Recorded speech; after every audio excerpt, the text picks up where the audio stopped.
Uttarakhand high court ने निकाय चुनाव में आरक्षण संबंधी याचिका पर फैसला सुनाया, जिसके बाद निकाय चुनावों पर संकट टल गया। हाईकोर्ट ने चुनाव प्रक्रिया में दखल देने से इनकार कर दिया। हालांकि राज्य चुनाव आयोग और शहरी विकास विभाग को 4 हफ्ते में अपना जवाब दाखिल करने को कहा गया है। कोर्ट ये भी कह रहा है कि न्यायालय ने विजयी प्रत्याशियों के विशेषाधिकार को याचिका के अधीन रखा है। मामले में अगली सुनवाई 3 मार्च को होगी।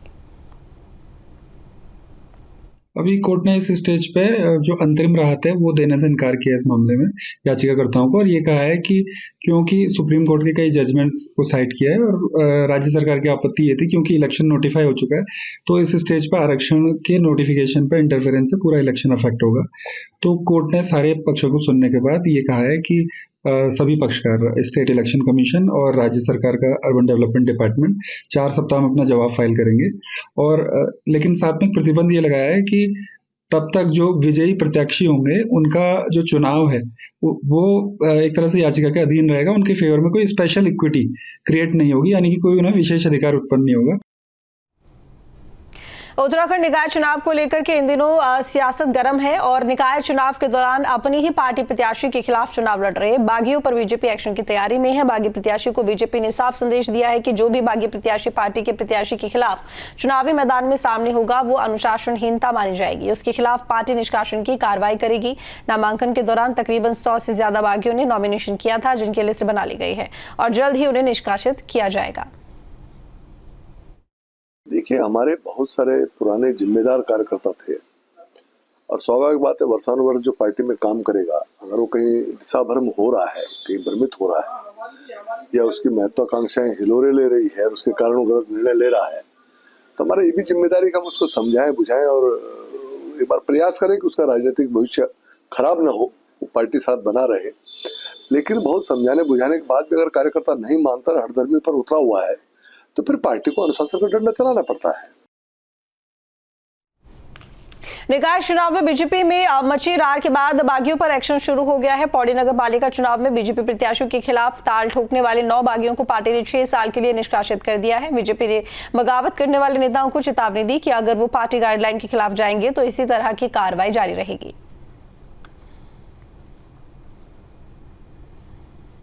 देखिए, नगर पालिका पौड़ी के चुनाव में भारतीय जनता पार्टी की अधिकृत प्रत्याशी के खिलाफ जो लोग चुनाव मैदान में उतरे थे और जो लोग पार्टी विरोधी गतिविधियों में शामिल थे, माननीय प्रदेश अध्यक्ष जी के निर्देश पर उन लोगों को पार्टी के संविधान के अनुसार 6 वर्ष के लिए पार्टी से निष्कासित कर दिया गया है।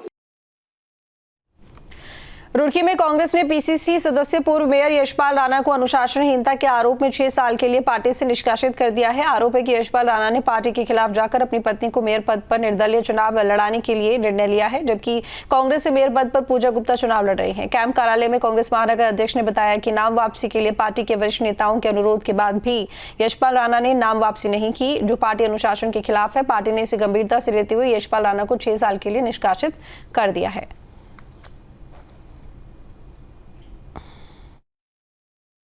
की पत्नी श्रीमती श्रेष्ठा राणा, जो पूर्व में पार्षद रही, उन्हें यशपाल सिंह जी पार्टी प्रत्याशी के खिलाफ विद्रोही उम्मीदवार के तौर पर चुनाव लड़ा रहे थे।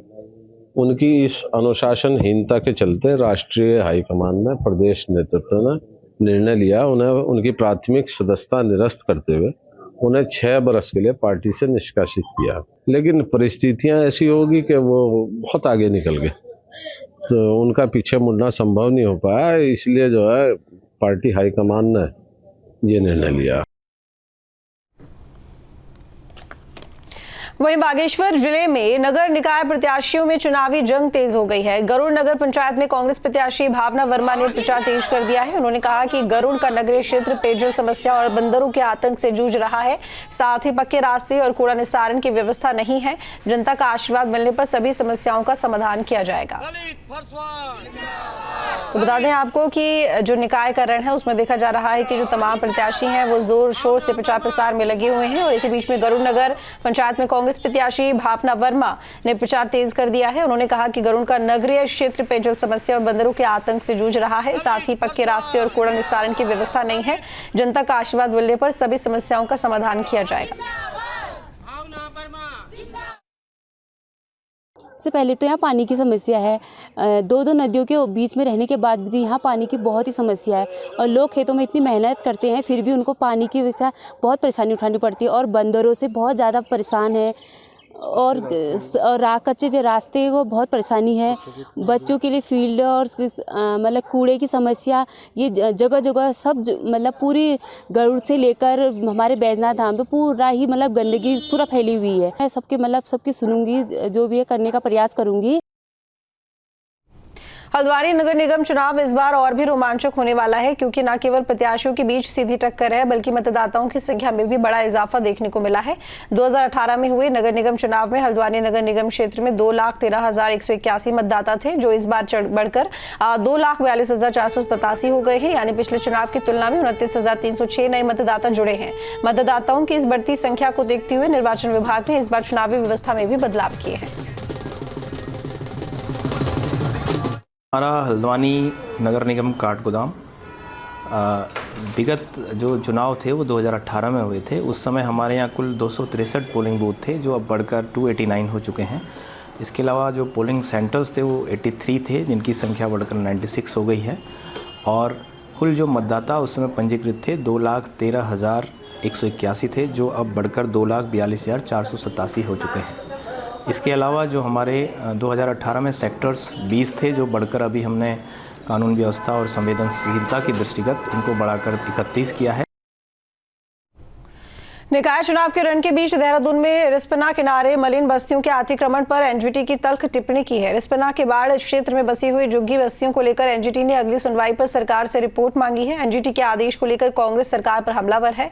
कांग्रेस का कहना है कि सरकार के लचर रवैये से मलिन बस्तीवासी अधर में लटके हुए हैं। वहीं इस मुद्दे पर बीजेपी ने कांग्रेस पर पलटवार किया है और कहा कि कांग्रेस नेता सिर्फ जनता को गुमराह करना जानती है। सरकार अध्यादेश का खेल करके मलिन बस्ती के लोगों को गुमराह करने का प्रयास कर रही है। एनजीटी ने स्पष्ट तौर पे कह दिया है कि जो अध्यादेश सरकार लेकर के आई है वो इसे नहीं मानती है और 16 दिसंबर को एनजीटी के आदेश आ गए थे। अभी तक सरकार उसको दबा करके क्यों बैठी थी? जब विपक्ष ने इस मुद्दे को उठाया तब 7 तारीख को इस आदेश को सार्वजनिक किया है।